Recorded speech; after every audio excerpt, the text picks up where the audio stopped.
English में full marks?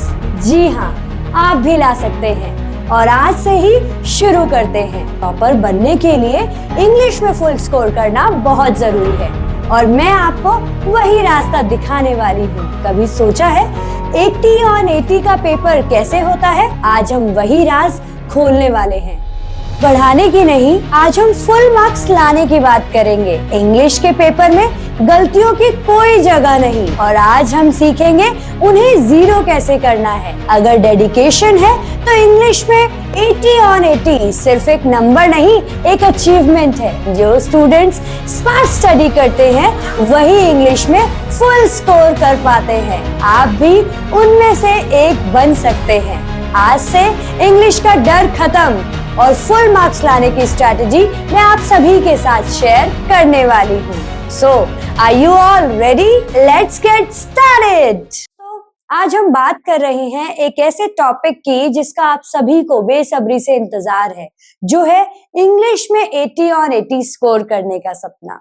देखो, math science में 80 on 80 आपने बहुत लोगों के सुने होंगे, लेकिन लैंग्वेज में 80 on 80 लेकर आना अपने आप में ही एक बहुत बड़ी अचीवमेंट है। सो क्यों ना एक ऐसा काम किया जाए जिसको सब अभी तक नहीं कर पाए हैं या कुछ ही चुनिंदा लोग इस अचीवमेंट को हासिल कर पाए हैं। सबसे पहले बात करते हैं हम एग्जाम के पैटर्न की। सो इंग्लिश का जो आपका पेपर है वो 3 सेक्शन में डिवाइडेड है। सबसे पहला जो सेक्शन है वो है आपका reading section, second writing and grammar section, third one is literature section. सबसे पहला जो सेक्शन है वो है रीडिंग सेक्शन, सेकेंड सेक्शन जो है आपका वो है writing plus grammar and third section the most important is your literature section.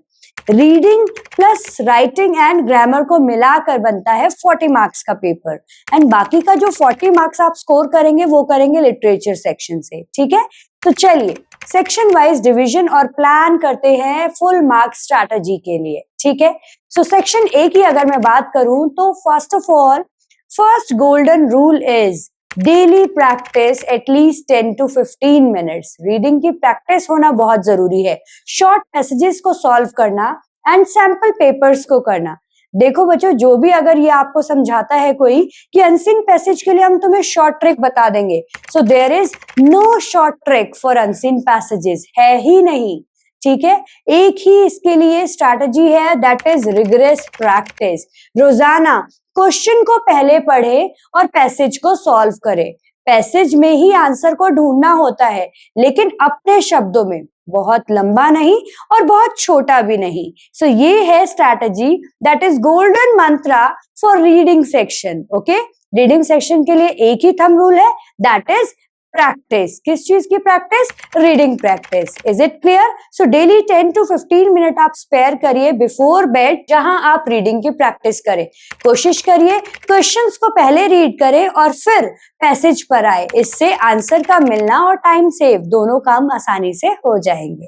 बच्चों, अब हम बात करते हैं सेक्शन बी की, जो कि है राइटिंग एंड ग्रामर सेक्शन।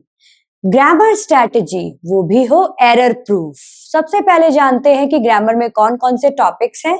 सो सबसे पहला जो टॉपिक है वो है आपका tenses, second subject verb agreement, third modals, next reported speech and fifth one is determiners. इन पांचों टॉपिक को मिला के आपके पास क्वेश्चंस आते हैं 12। Out of 12 you need to attempt 10। तो let me tell you guys कि 10 में से 4 या 5 क्वेश्चन तो ऐसे हैं जो अगर आप नहीं भी पढ़ोगे तो भी अटेम्प्ट कर पाओगे, लेकिन हमारा जो ध्येय है वो क्या है? 10 में से 10 मार्क्स को लेना। तो इसके लिए आपको क्या करना होगा? रोजाना 10 क्वेश्चन प्रैक्टिस करने हैं, सैंपल पेपर की ग्रामर को बार बार करना है और यस, सीबीएसई क्वेश्चन बैंक को करना मस्ट है। Okay, so daily 10 to 15 questions का टारगेट बनाना है हमें from grammar section. Is it clear? Very good. इसके बाद बात करते हैं राइटिंग स्किल स्ट्रैटेजी की। ओके, इसमें पहला गोल्डन रूल इज फॉर्मेट, मतलब फ्री के मार्क्स। अगर आपका फॉर्मेट ठीक है तो आपको मार्क्स फ्री के मिलेंगे। अच्छा, मैं आपको यहाँ एक ट्रिक देती हूँ, दैट इज FAP रूल। कौन सा रूल? FAP rule.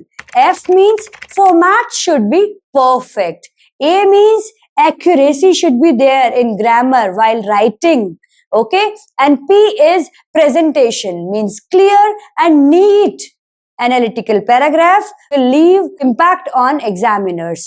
ठीक है, सो हमने कौन सा रूल डिस्कस किया?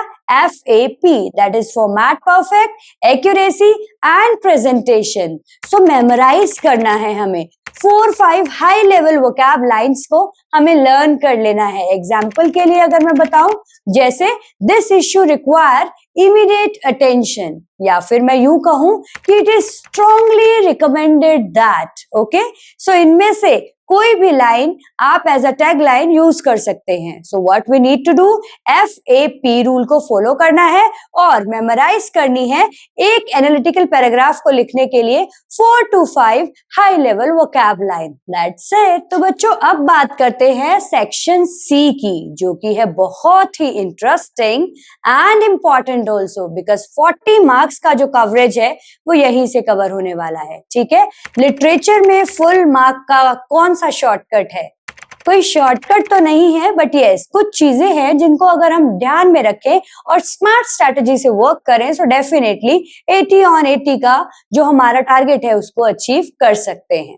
सबसे पहले बेटा एक चीज जो कि आपके माइंड में मिसकंसेप्शन है, दैट इज चैप्टर की समरी याद कर लो, बस खत्म कहानी. नहीं, चैप्टर की समरी नहीं, चैप्टर की लाइंस याद रखें. CBSE क्वेश्चंस टेक्स्ट बेस्ड आते हैं. हमेशा मैं अपने स्टूडेंट्स को यही सजेस्ट करती हूँ कि टेक्स्ट बुक को फॉलो करें as compare to just memorising summary of the chapter. ठीक है, सेकंड जो इंपॉर्टेंट पॉइंट है वो है ईच चैप्टर के 4-5 की पॉइंट्स को तैयार करें. ओके, जैसे कि character, theme, message and important line of the chapter. ठीक है, इसको तैयार करने से आपको रेडीमेड आंसर लिखने में टाइम नहीं लगेगा. बेटा थर्ड इंपॉर्टेंट पॉइंट जो है वो है NCERT की बैक एक्सरसाइज, जो कि हमें जरूर करनी है क्योंकि बच्चे वही छोड़ते हैं और यही एग्जाम में आ जाता है. फोर्थ सबसे गोल्डन रूल इज PYQs. पिछले 5 साल के पेपर्स डायरेक्ट पैटर्न में मिल जाएंगे आपको, सो वो सॉल्व करना मत भूलिएगा. ओके, सो फिर से एक बार हम रिवाइज कर लेते हैं कि मैंने आपको क्या बताया. सबसे पहले एग्जाम डे की अगर मैं स्ट्रेटेजी की बात करूं, सो पहले लिटरेचर को करो क्योंकि ये सबसे इजी और स्कोरिंग पार्ट है. फिर ग्रामर एंड राइटिंग को करो क्योंकि माइंड फ्रेश रहता है, मिस्टेक्स कम होंगी. थर्ड रीडिंग लास्ट में करो क्योंकि इसमें ओवर थिंकिंग नहीं लगती है. And fourth one is presentation भी बहुत ही सुंदर होनी चाहिए. क्लीन हैंडराइटिंग का होना बहुत जरूरी है.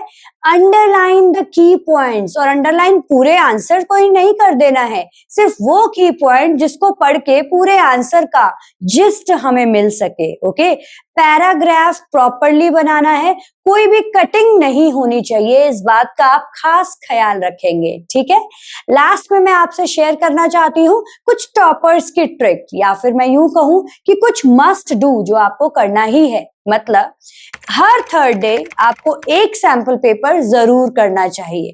डिफिकल्ट वर्ड्स के लिए एक नोटबुक बनाइए जिसमें जो की वर्ड हैं चैप्टर के बीच से आप वो जोट डाउन करिए और उस आंसर में उन्हें यूज करिए. हर रिस्पेक्टिव चैप्टर के कुछ कीवर्ड 4 से 5 जरूर ढूंढिए और उनको आप आंसर राइटिंग में यूज करिए. अगर आपको इसमें डिफिकल्टी आती है तो I can do this for you. आप मुझसे भी ये हेल्प ले सकते हैं. कमेंट बॉक्स में बताना मत भूलिए कि अगर आपको चाहिए हर चैप्टर के मैम हमें 4 से 5 की पॉइंट्स दे दीजिए, तो हम एक वीडियो उस पर भी बना लेंगे.